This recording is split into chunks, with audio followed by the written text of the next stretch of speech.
Politics যে বুঝি না সেটা কথাও নয়।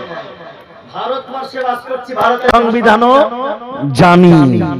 তবে এখানে আমরা নবীর সংবিধান, আল্লাহর সংবিধান বলার জন্য এসেছি বলে এখন ভারতের সংবিধানকে বুকের ভিতরে রেখে কথা বলছি।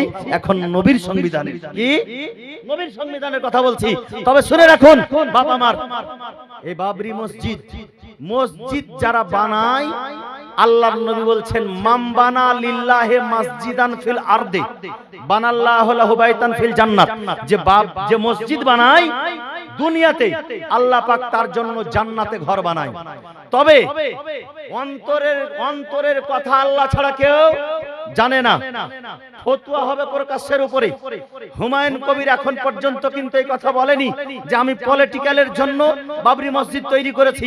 তবে তার যে বক্তব্য, তার যে ভাষণ, যদি তার অন্তর পরিষ্কার থাকে, অন্তর সত্য থাকে, ইনশাআল্লাহ নবীর মুহাব্বত তার অন্তরে যদি থাকে, নবীর কথাকে যদি সে মেনে মসজিদ আল্লাহর ঘর মনে করে লিল্লাহিয়াতের জন্য যদি মসজিদটি বানিয়ে থাকে, অবশ্যই সে জান্নাতে ঘর পাবে। জোরে বলুন।